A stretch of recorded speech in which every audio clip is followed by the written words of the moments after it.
Is your kid ready at 6, at 8, at 10 to be shoved out the door with no instructions and the oncoming traffic?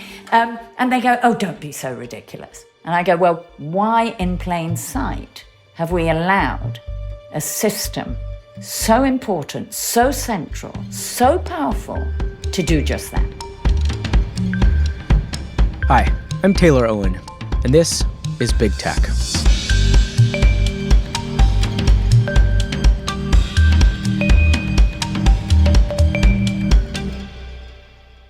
Like many of us, I've spent a lot of time at home this year, which, as I'm sure everyone knows, can be tough. But one silver lining is that I've gotten to spend a lot of time with my son, and it's been pretty amazing to see him immersed in all these new hobbies. And the thing that he's totally hooked on right now is origami. So when he first expressed interest in this, we went out and bought him a couple of books. But he's only 7, so his origami skills are significantly better than his reading skills, which means that it required a lot of parental involvement. So we looked around for some more self-directed instruction, and ended up on YouTube.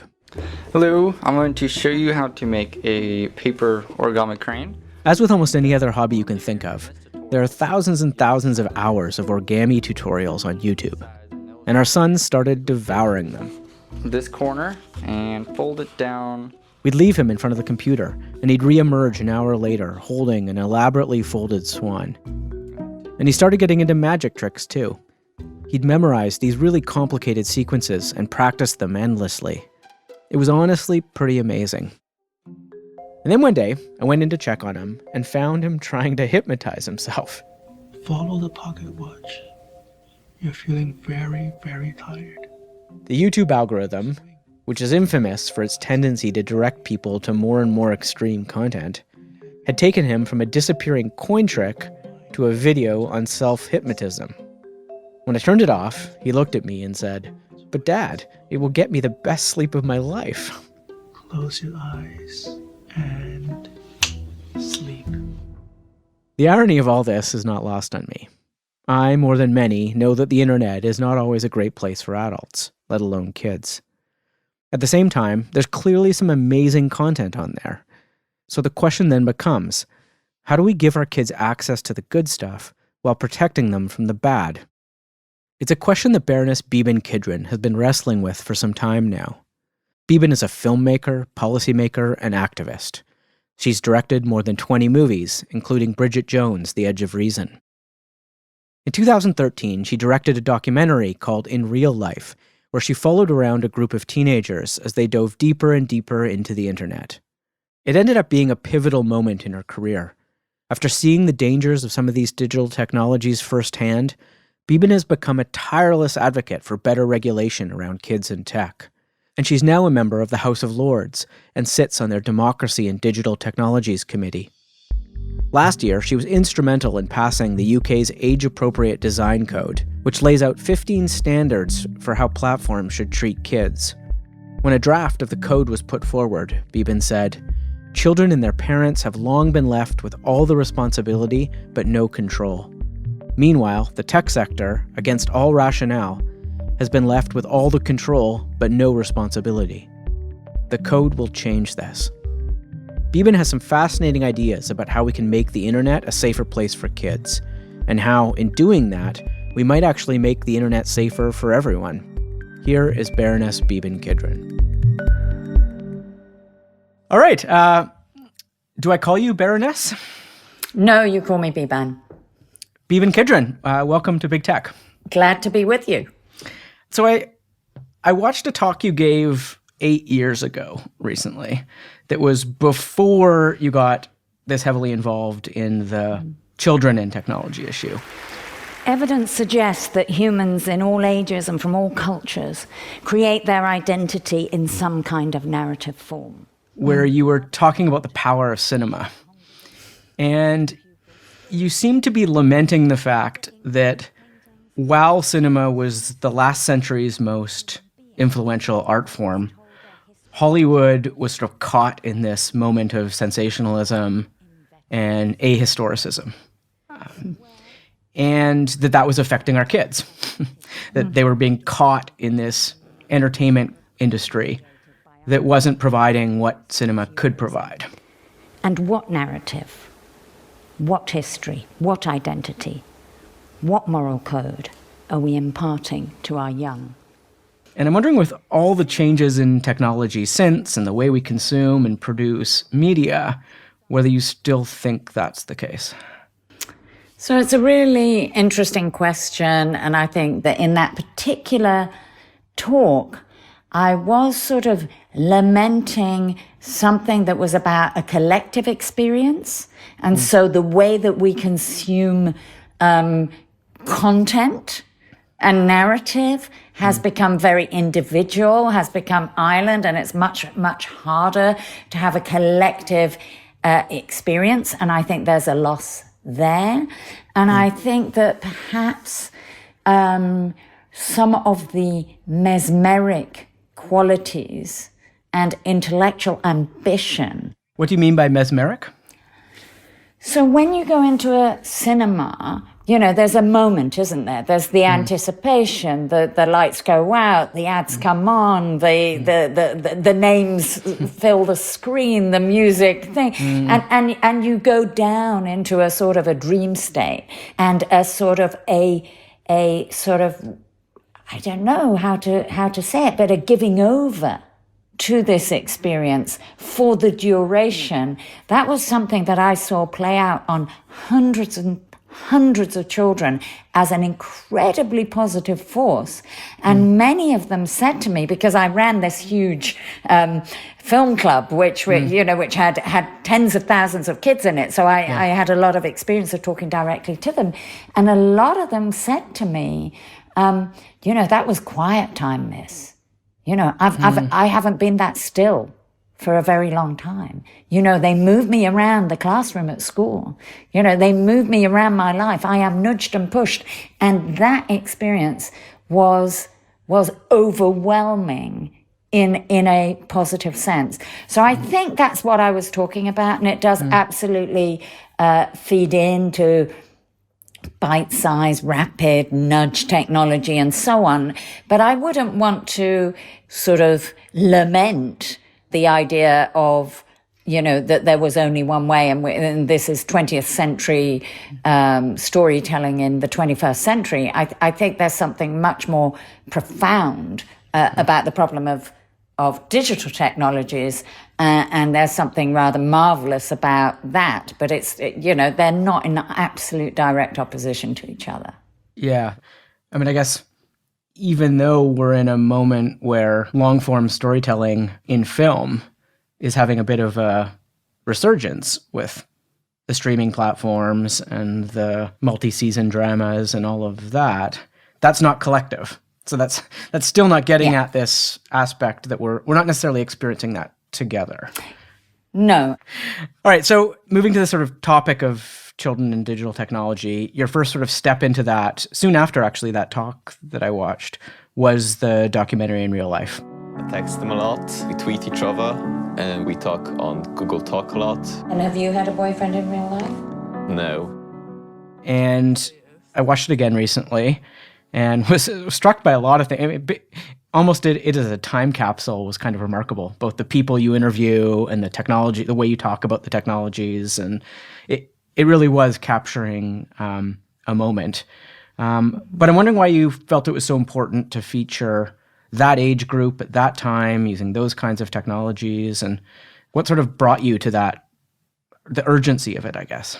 So I've already said I was at the time, what I had set up this charity. It was called Film Club. It's now called Into Film. And I was going in and out of schools and in and out of the lives of children. And around, 2011, 2012, I noticed something different about that community. And it was a sort of a funny thing. It was a silence and a restlessness. And it was that move, actually, from that chatter that you associate with young teenagers into actually something that was the bright light and the poking at the phone. Yeah. And it was the time when a smartphone became a price point that either a parent would buy it for a teacher or the parent would upgrade and give their old phone to the child, and it was sort of, it felt like overnight.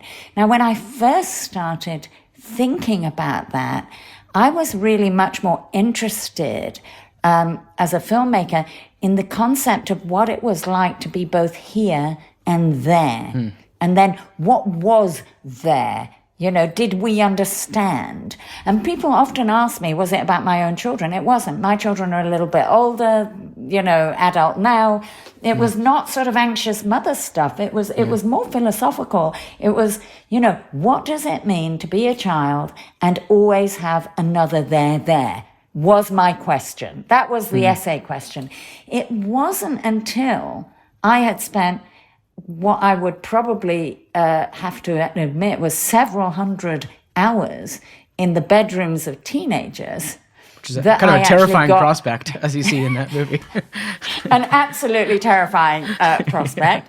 It wasn't until the middle of that I realized that there was something else. And the something else that first bothered me was the absolute lack of understanding that this was a hardwired, privately owned, constantly saved, upgraded, designed world that had a purpose. Yeah. And those are truisms now, right? I mean, we know those things now, but then that wasn't the debate, was it? It wasn't the debate. It wasn't understood. And as you will remember from the film, the thing that sort of got a bit obsessive was me asking people, where's the cloud? And they started pointing up at the sky, and only very few of them were doing it in any kind of ironic sense. I mean, they literally didn't know. And it's interesting that in the aftermath of making the film, I made this sort of bizarre promise that any teacher who asked me, I would go into their school and talk to the kids about what I had seen and what I had done and so on.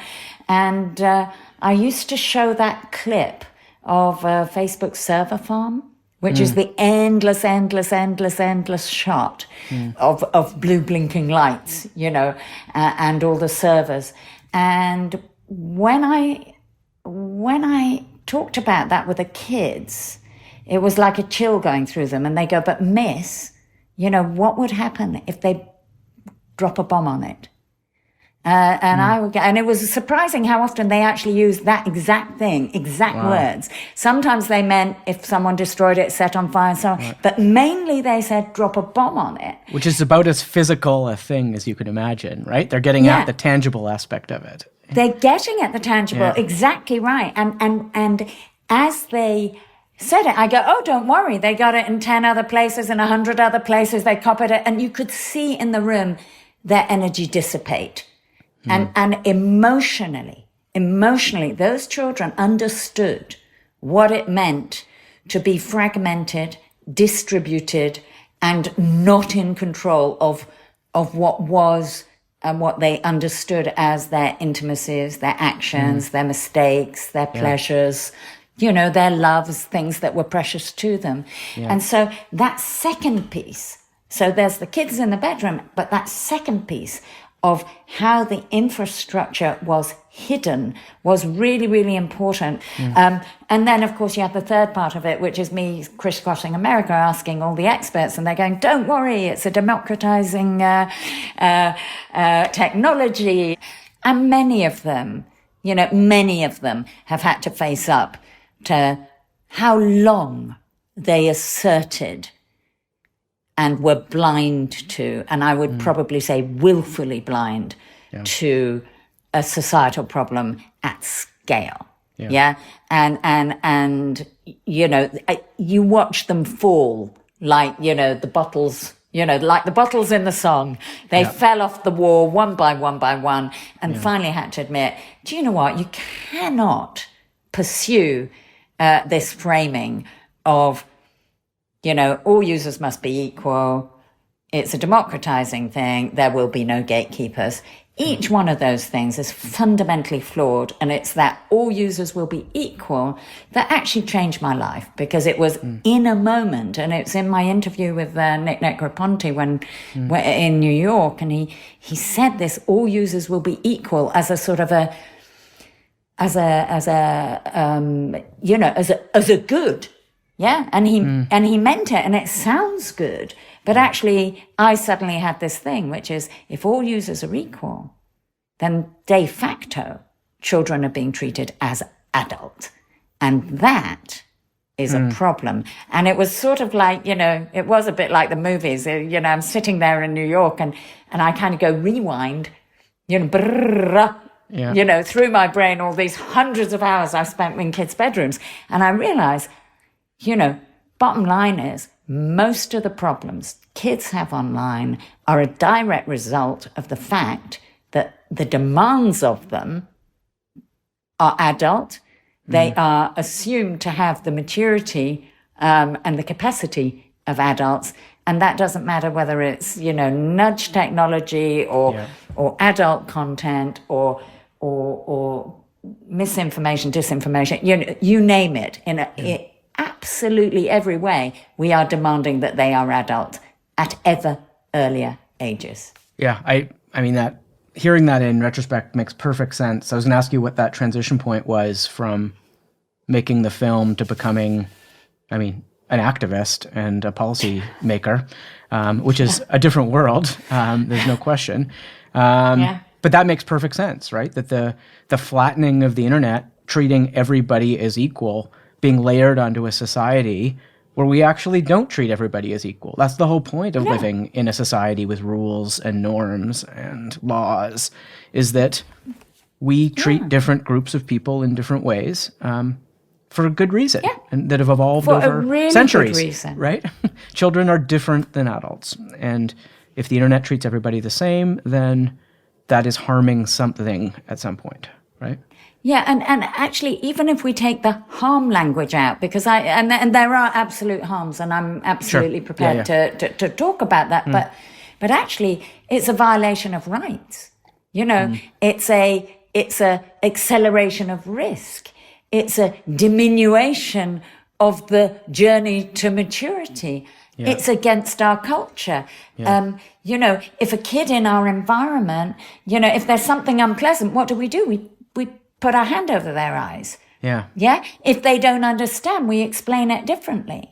Yeah. If they're not ready yet, we say, hey guys, next year you can do this. I mean, we are not talking about things that we don't know about. I think that the forces that exist have done their absolute best to sow confusion about what's at stake here. But actually, the bizarre thing is how many people say, I don't know about technology. And I turn around and go, yeah, but what do you know about the journey from 0 to 18? Yeah. Is your kid ready at 6, at 8, at 10 to be shoved out the door with no instructions and the oncoming traffic? And they go, oh, don't be so ridiculous. And I go, well, why in plain sight have we allowed a system so important, so central, so powerful to do just that? Yeah. You mentioned going to speak to classes, and I do that a fair amount as well, and about this topic to teachers and to students. And I am constantly blown away by the concern of teachers in particular. And I would say high school teachers, because they are on the front lines of bringing kids through that transition in life, right? And they know how kids think and function and what they need to learn at different phases. And they know that's being eroded or circumvented or whatever it is by the way they're consuming information. And there's a disconnect between how they need to evolve as humans and how they're engaging in the digital world. So it's really interesting, because I referred already to the fact that I made this crazy promise to go to any school that invited me. The reason I made that promise is because after I made the film, every time the lights went out, and it didn't actually matter whether I was in Rio de Janeiro, Madrid, Manchester, London, New York, it didn't matter. Whenever the lights went up, the room was full of teachers. Yeah. And the reason that the room was full of teachers, I realized, is because a parent has, one or two or three kids, and they kind of make excuses, and they've got a narrative that it's okay, but Billy's a bit upset, but Sophie isn't, or whatever their thing is. Teachers see 30 kids and then another 30 kids and another 30 kids and throughout the day. And they knew, they were like an early warning system. They were the canaries in the coal mine. They knew that there was something seismic happening and they didn't know what to do about it. And that's how that moment came. And I did literally go to hundreds of schools over a period of 18 months in many countries, sometimes being translated. And it was a life-changing experience. And as you've already pointed out, I actually stopped making films and I had my own kind of, as my father used to call it, a pain of consciousness. Whether or not you really want to understand, you have seen something that you cannot go back on, you cannot live with.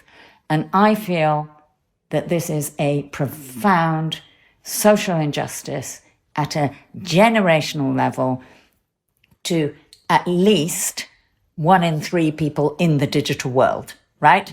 This is not a minor matter. So for 1 billion people, this is a problem. All right, let's talk about that problem a little bit. One of the things that really strikes me about it is that the scope of harms people are talking about potentially are so vast, right?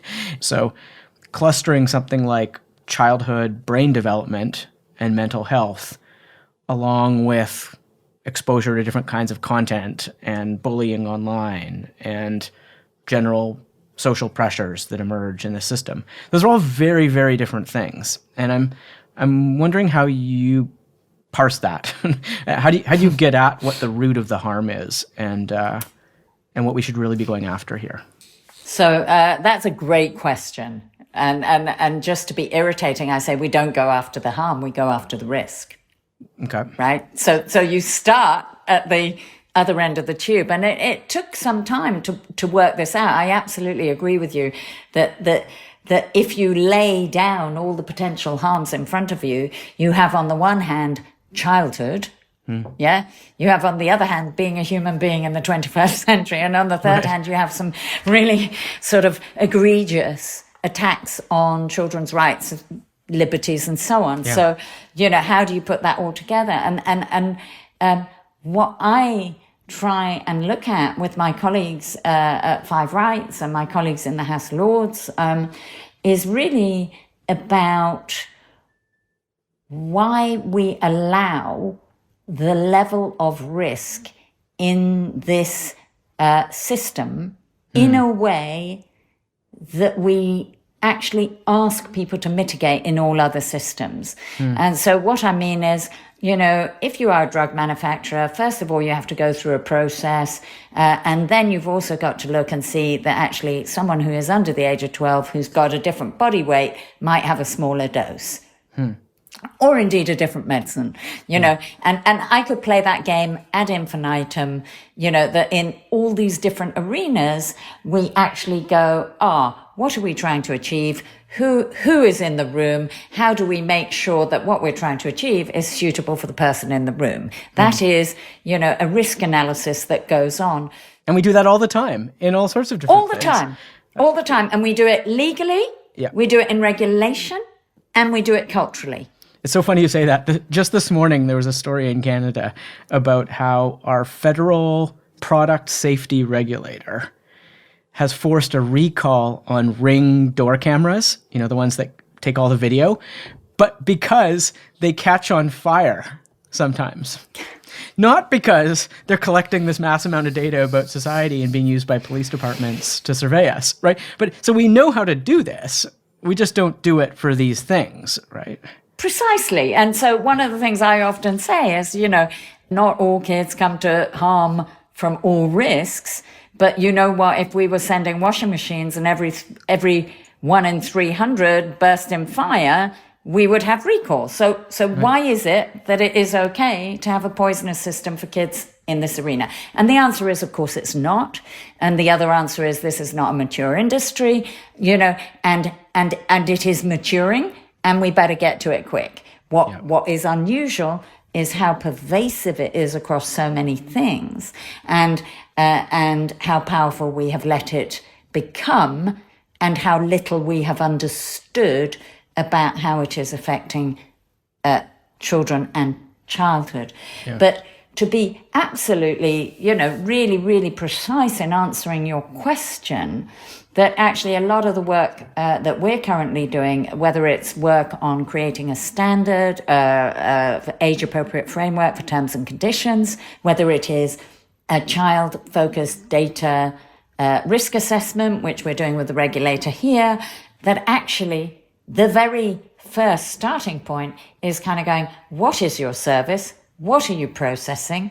What are the potential outcomes? And does it affect these things? And some of the things that you might consider in that, and obviously we've got a long list that is turning into hopefully a new normal of the questions you'd ask. But you had a very long list earlier in your question, didn't you? Yeah. And so you kind of go, well, will it affect their emotional development? Will it affect their sleep?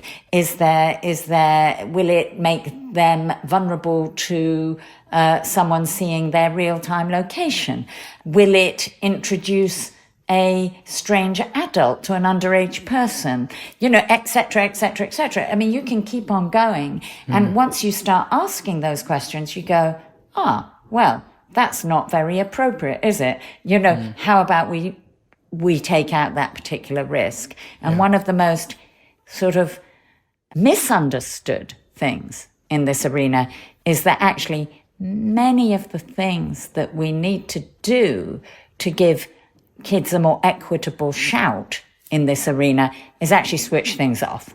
It's a lot less about new technology than it is actually about taking them out the business model here and there. Don't target them with ads. Don't offer friendship suggestions. Don't network them in certain ways. It's actually a lot less difficult to get some of these things. And to be absolutely clear, I am never going to say that it should be 100% risk-free. It never will be. It never could be. But actually, if you take out the industrial level risk, which is, let's face it, a harm unrealized, and leave us only with the realized harms once that risk has been dealt with in a reasonable and proportionate manner, then we have a fighting chance to deal with some of those harms, because it wouldn't be the list that you gave at the beginning. No, that's right. And I want to talk about some of the sort of policy levers, I guess, for lack of a better term, in a second. But one last thing on this. I mean, so I have a 7-year-old son, and I write and complain a lot about social media and platforms and all the things you talk about and care about too. And one of the things he sort of likes better than anything is these like hour-long origami making videos on YouTube. That, I mean, they're incredible. He spends an hour watching these things and duplicating them, and it's truly remarkable to watch, like the brain sort of working in that creative way and following these instructions and all of that. But I keep coming back to, why on earth should I have to embrace and use the entire problematic infrastructure and level of risk, as you say, of the YouTube ecosystem in order to get that benefit? And I just wonder how we've gotten to a place where we're willing to take all of those chances and expose ourselves and our kids to all this vulnerability for that benefit. The trade-off just seems bizarre, doesn't it?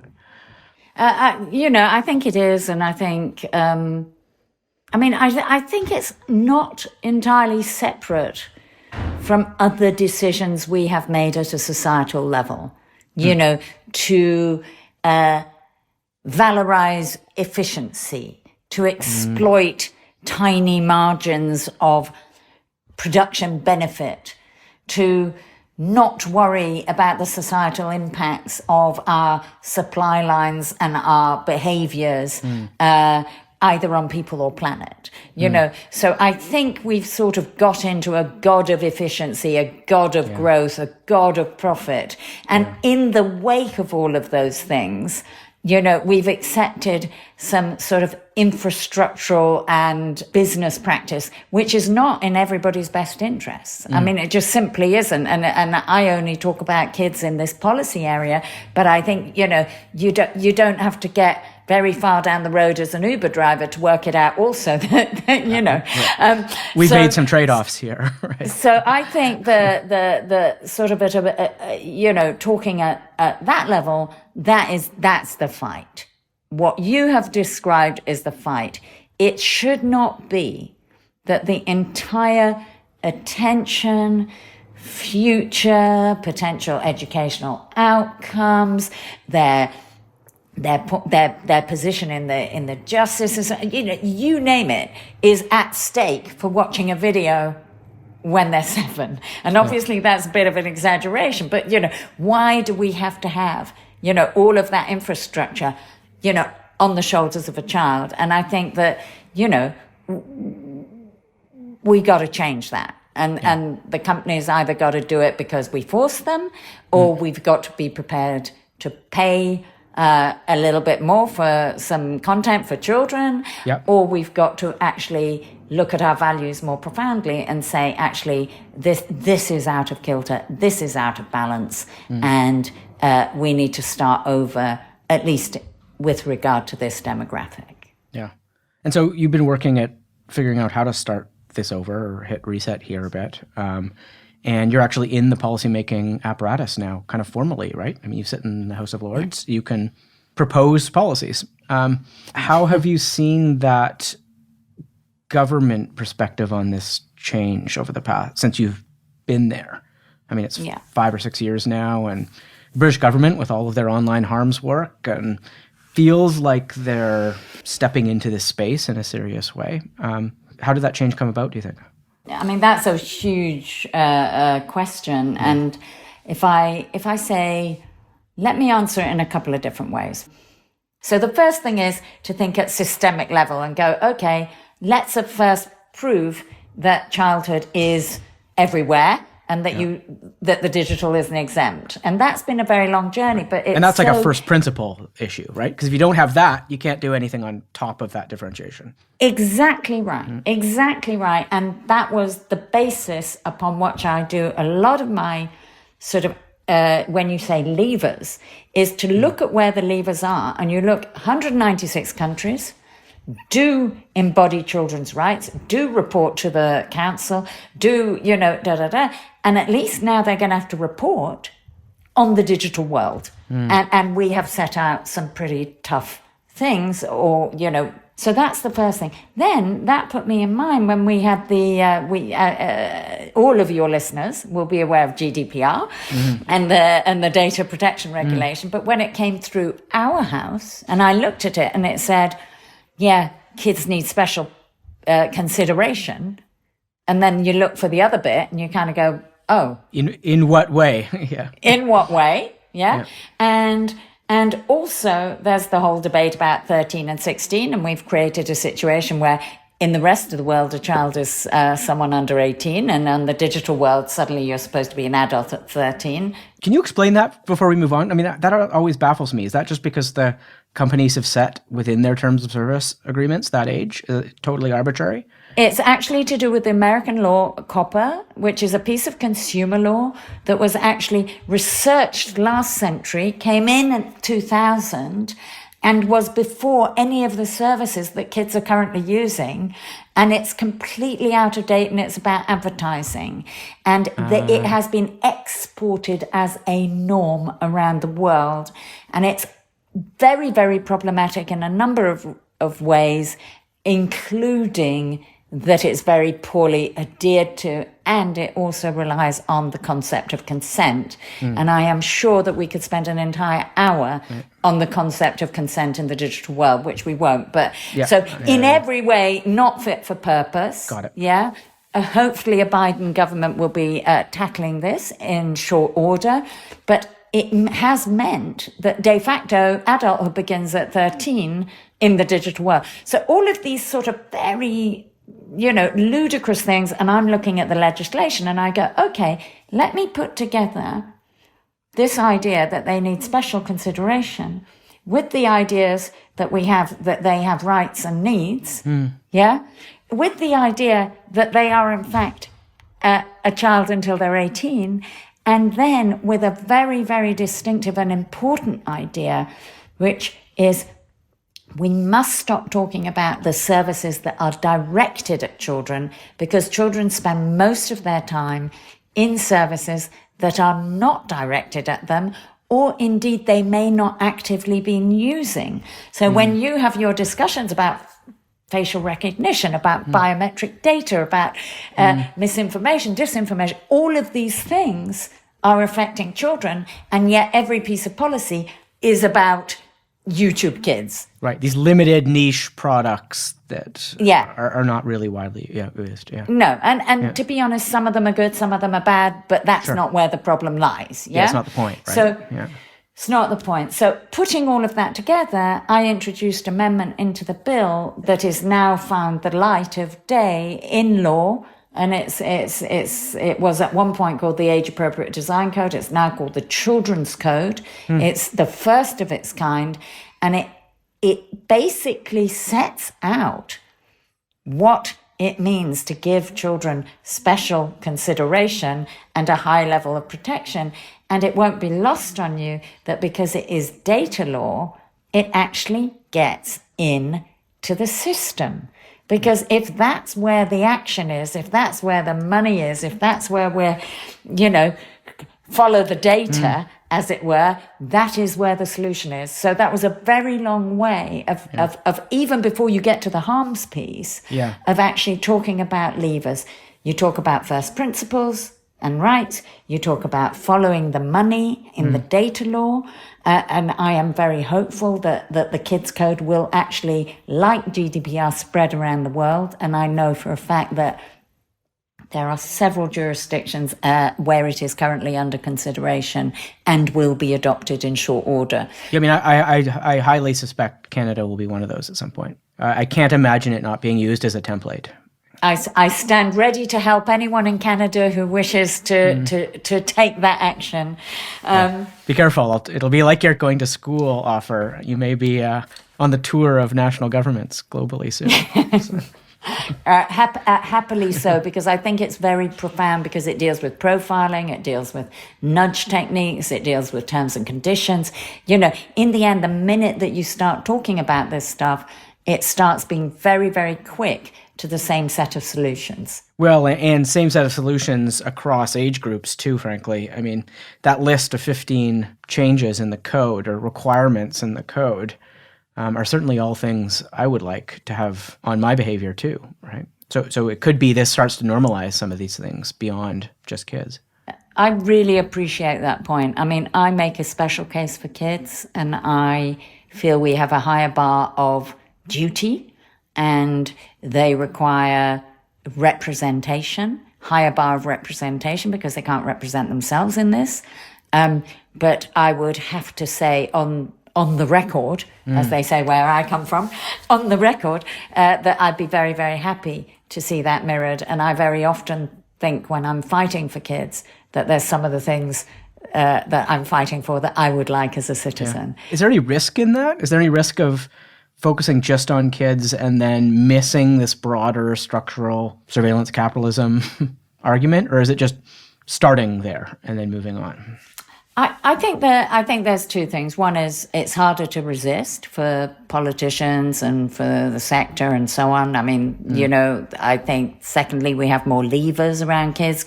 I think that actually there's something else, which is, as much as I hate to admit it, this stuff takes time. And so the 8-year-olds, the kids who were 8 when I started, are 16. Yeah, very shortly they'll be 18 and they'll be adults. And I think there's two parts of it. One is we're going to win with kids, and then those kids as adults who have been treated better are going to demand more. And I think that what you probably know from the sort of fantastically interesting conversations you've had across the piece is one of the biggest battles has been to get civil society and politicians to care enough. And what they do care about is the kids. And I see the work that I do as a twofold thing. One is get the lived experience of children to be a whole lot better than it is. But in doing that, you are educating politicians, you are educating parents, you are educating children, and you are educating the tech companies to a degree about what it is we are asking for, what it is indeed we are demanding. And I think that that can only grow to be a more citizen-based thing. But I think if you try and boil the ocean, we get nowhere. Just closing in here on the end, but this conversation ends up zeroing in on these tech companies, I think rightfully so, like you said. They've built the infrastructure, they benefit from the infrastructure. But the flip side of the failure, and I think some of the responsibility here, seems to be the ease with which our institutions have adopted those technologies. And I think of the education system as a case in point, right? When COVID hits and we enter into pandemic, what do? We all jump on the platforms and start using them as teaching tools. And there's case after case after case of that being the issue. The healthcare system's the same. And so I guess, yes, we need to put pressure on platforms and the technologies themselves, but do you see that broader shift as necessary too, that we just start really thinking more democratically and deliberatively about what tools we use and when and why and who builds them? I mean, 100%. And I've been actually having a battle since the beginning of lockdown here in the UK, because we've got this sort of astonishing thing where the kids get sent home and the whole focus is towards mandating schools to do online learning. And I'm sitting there as a virtually lone voice, because even many of the people who campaign with me in different areas were don't talk about safeguarding now. Don't talk about safeguarding. And then I get a tsunami of teachers saying, this is what happened in my Google class yesterday. This is what happened in my Microsoft team. You know, we are in a situation, where school for a child is no longer safe. School for a teacher is no longer safe. And I have to say, the first person who I saw in real life during the pandemic was a teacher who I went to visit, who had had such horrific things happening, in her school, that I went to help her. But she turned around to me and she said, I dare not set homework because I do not want to be the person to send those kids online into a world that is so unsafe and so unsuitable. And so now I'm failing my kids' education. Now, that is a sort of a manifestation of what you're saying. And absolutely, I think we are about to, at a societal level here in the UK, I think we're about to see a horrible attempt to sell our health data through the NHS to the big companies. I think we will see that, and whether that's a battle we can win. And I think, I don't want to be dystopian about this because I'm fundamentally an optimist. I think this is all about uses and abuses. This is marvelous technology. It does wonderful things. Look at us speaking here. This is an absolutely incredible thing. But we have to have limits, and we have valorized efficiency and theoretically low price over people, democracy, planet, and our kids' future. And that is not a good deal. And the handful of people who are winning out of that deal are winning and winning and winning. And even during the pandemic, they got a whole lot richer. And the people who are losing and losing and losing. And it is as broad an issue as we choose to define it. I mean, there is virtually no edge to it. And that's why I actually think we need regulation, we need standards, we need consistency, we need to decide what kind of communities we want to live in, and we've got to say, do you know what, not growth at any cost. The god of growth must be killed. Yeah, and I agree with all of that, and it strikes me that you started this within real life, looking at the problem of a device in a kid's hand, and now we're talking about the nature of global capitalism, the future of democracy. Right? This is expanded into a much broader challenge and agenda, and I wonder if you see that's the direction of it, I guess. You know what it is, but the way that I choose to frame it and the way that I think is important to frame it is it's their future democracy, you know, and they are the forgotten. Yeah, people think that we think about this, but they don't. And all of these debates are centered, you know, it's either what we're giving them to inherit, yeah, or it's what we're failing to do right now. But they are the forgotten demographic, and I don't have to look further than children to be in the center of all these debates, because they are forgotten, endlessly forgotten in the digital world.